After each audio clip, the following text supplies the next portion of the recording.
Hi everyone, this is Jim. Welcome to episode 1 of Opening Basics.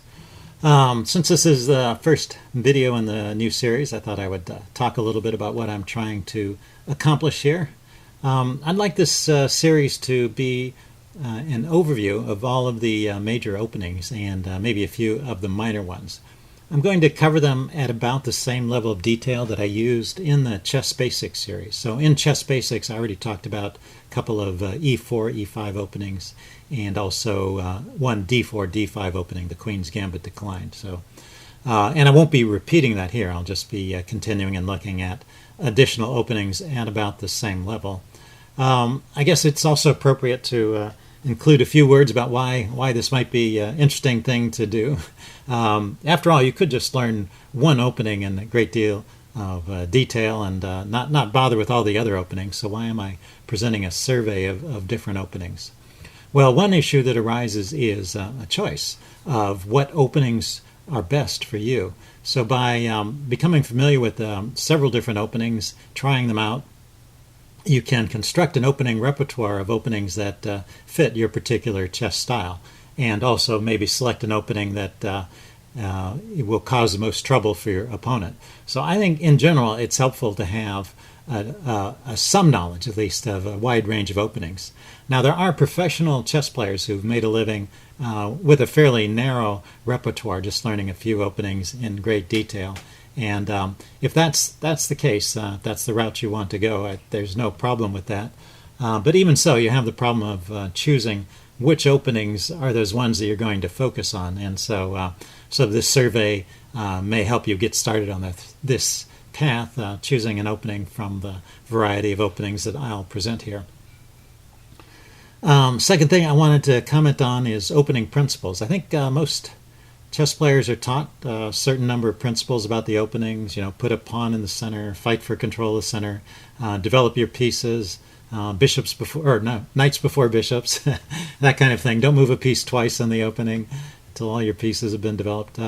And those are useful rules, but at the same time, if you look at particular openings, you'll find those rules violated all over the place. So I will occasionally talk about the rules, but I won't put a heavy emphasis on them. I'll just point out maybe interesting cases where one side or the other is breaking the rules, and talk about maybe why they can get away with it. This opening series is going to be at a fairly high level, or I'm not going to go into great depth into any particular opening. I guess that's what I mean to say. And this kind of reflects the way that that I learn the openings myself. I like to learn a little bit about the openings and then go out and play them. And then if I want to learn more, well, actually I always want to learn more. So I take the openings after I've played them, and I look up where I went wrong in an opening book or an online resource like chessgames.com, and see what is normally played in those positions, try and figure out how I can improve next time around. And I just sort of build my opening knowledge incrementally that way. Now other people have a different learning style. You can, for example, buy a series of DVDs or a book written by a grandmaster on just one particular opening or one line of one opening. Study the book front to back, and then go out and play that opening. And some people can do that successfully, but I have trouble remembering, actually. I have trouble getting through the book in the first place, and then after I've read the book, when I'm actually playing the openings, I tend to forget what I've read. So it helps me to learn, to actually see a little bit about the opening, go out and play the opening, get some experience with it, and then come back and look up more information about the opening to figure out where I went wrong and to improve my understanding of that particular opening. So this video series that I'm doing, Opening Basics, is aimed at people who have that same sort of learning style that I do, which is they want to know a little bit about the opening and then they want to get out and play it. There's one last reason why you might want to know about other openings besides the one you play, and that is ideas can cross over from one opening to another. So certain tactics that appear in certain openings may be employed in other openings. So you want to keep your eye out for these possibilities, and I think it just helps you increase your understanding of chess in general as a game, as well as your ability to appreciate games of the masters if they're playing an opening that you don't play yourself. If you know at least a little bit about the opening, it helps you to understand what they're doing. So that's it with the justification for this video series. I'm going to get right to it, starting out with the Sicilian. So I mentioned earlier, I've already covered the E4, E5, a couple of E4, E5 openings and one D4, D5 opening. Those are very straightforward openings where white is following the opening principles of putting a pawn in the center, black is responding in kind, and then white is counterattacking and black is defending. So very straightforward and logical opening, just based on the principles of occupying the center and attacking, developing pieces with threats. The Sicilian opening is different. The Sicilian opening, E4, C5, is not putting a pawn in the center, and it's not attacking white's pawn. It's not developing a piece with a threat. It's putting a pawn on C5 here, which does have some central influence, but it's not immediately occupying the center. So in a way, black has conceded a little something to white. White's got this pawn here, and he's got control over the D5 square. And black is saying, okay, I will let you have that little bit of the center. I will let you have that much of the center, and I will carve out this little piece for myself. And that will help me with my development and getting my pieces out. Now, one of the most logical responses, although not the most popular, but one of the most logical responses to this would be to play C3. Very simple move with the idea of playing D4 and just saying, well, no, I'm going to take that center anyway. And if black plays along with a move like D6, then white can play D5, and after an exchange, white's accomplished his objective. He's got two pawns in the center. He's going to be able to develop his pieces, and pretty decent position for white. But black, in this position here, has other ideas. And this pawn on C3, although it supports the move D4, it's also blocked the knight. And so this pawn is not so easy to defend.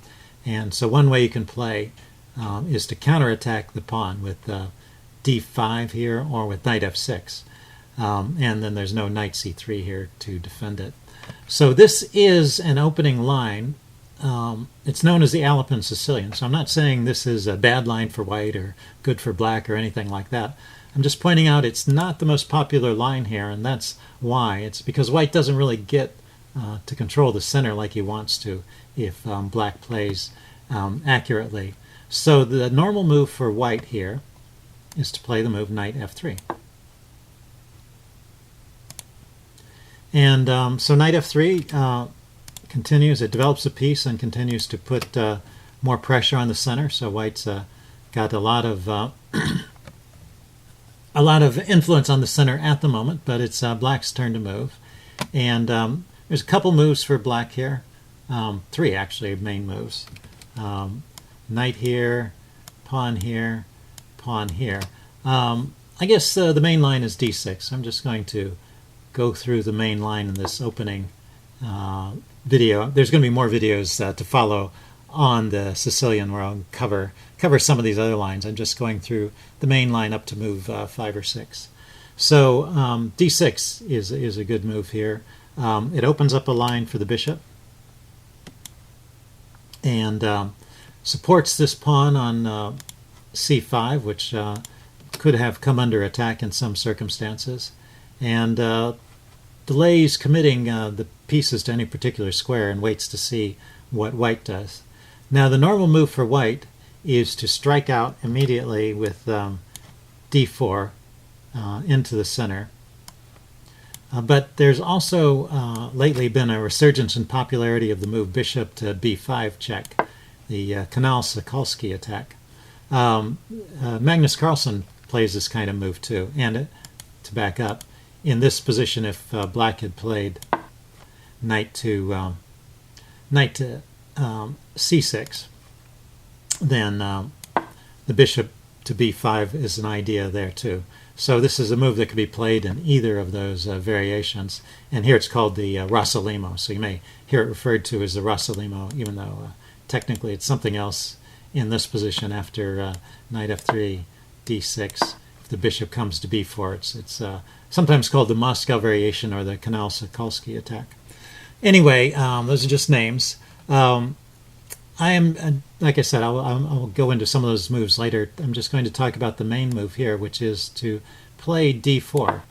And this helps black actually realize his strategy. Someone once called this move, the Sicilian defense, a cheap positional trick. And the idea is this pawn on c5 exchanges itself for the pawn on d4. And now if you look at it, black has two center pawns and white only has one. So black has gained something by this exchange, but white has gained something too. So both sides have something to be happy about in this position. White is happy because he's got the center influence with the pawn. He's got better development with the knight in a good spot here. And black is happy because he's got two pawns in the center to white's one. And in the long run, he has a more compact pawn structure, which is easier to defend in the endgame. So the most common move for black here is the immediate knight f6. And very logical move, attacking this pawn in the center that white has placed there and has not bothered to defend. And now white plays knight c3. Now there are other moves here, once again, if black were to play something like knight c6.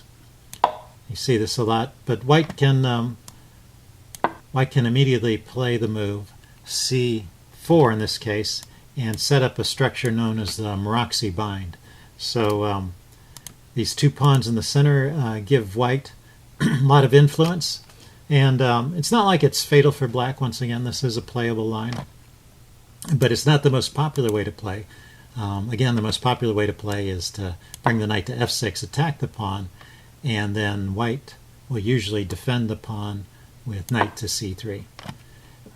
And here we get to, we're on move 5. Here we get to the big dividing point in the main line of the Sicilian. Black here has 4 different moves, and each one leads to a different variation. And I will cover these variations starting with the next video. I just want to give you the names here. So the move a6 is the Najdorf Sicilian. And the idea with the a6 is to keep a piece from dropping into this square here on on b5, particularly a knight on b5 can be uncomfortable going after the d-pawn because later black intends to play the e-pawn forward and this d-pawn might become weak. Okay, so that's a6, that's the Najdorf. Second choice here is knight c6. This is known as the classical Sicilian. The third choice here is e6. This is known as the Scheveningen, with the two pawns in the center side by side, kind of a little center for black. Let's see, Chess Explained calls this the Scheveningen. I can't say it. Scheveningen, something like that, but he's got the tongue for it. I don't, so I'll just call it the Scheveningen. This is an interesting system. There is an attack against this known as the Keres attack, where white immediately plays g4. And so this is no longer as popular as it used to be, but it's still playable.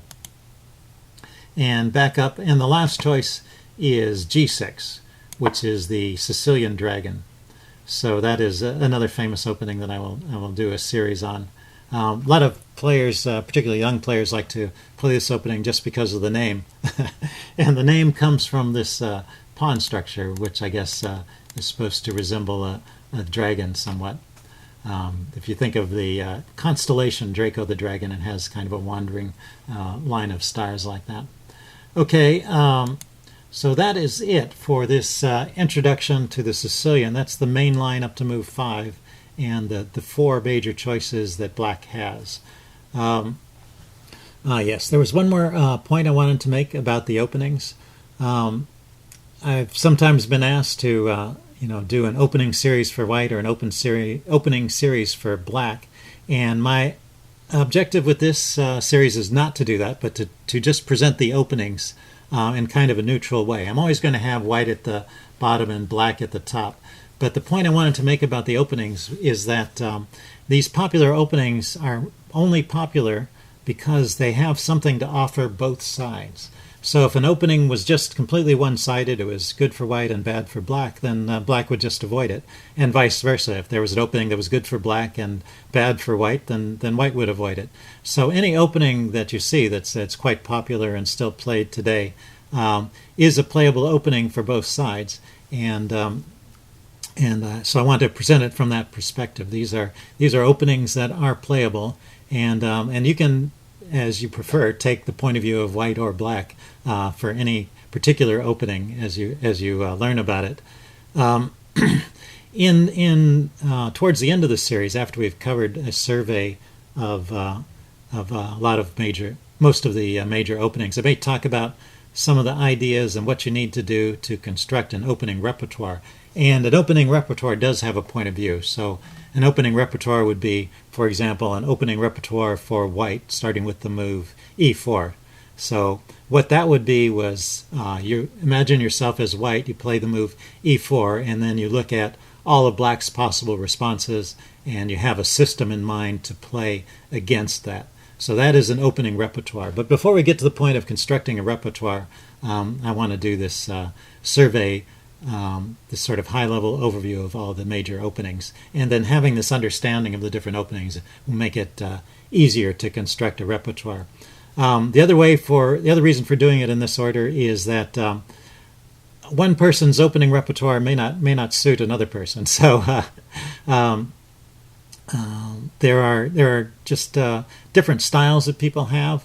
If I choose an opening repertoire that has lots of tactical lines, it may not suit a player that's more positionally oriented, and vice versa. A player may prefer gambits, and I may prefer openings where you're not down a pawn. And these are just preferences, and they're things that make chess an interesting game because everybody has their own point of view that they bring to the game.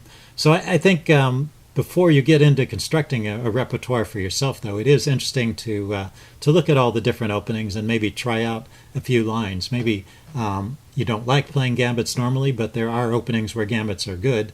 You might try those out just to see how they feel. And similarly, for tactical versus positional, maybe you prefer positional openings, but you might want to occasionally try out a tactical opening just to see how it feels, and vice versa. If you're a tactical player who's always playing really sharp openings, it might be interesting to try out some positional type of opening for a change. Okay, that's it for this video. Hope you guys enjoyed it. Leave any comments you have in the section below, and I will see you again soon. Bye.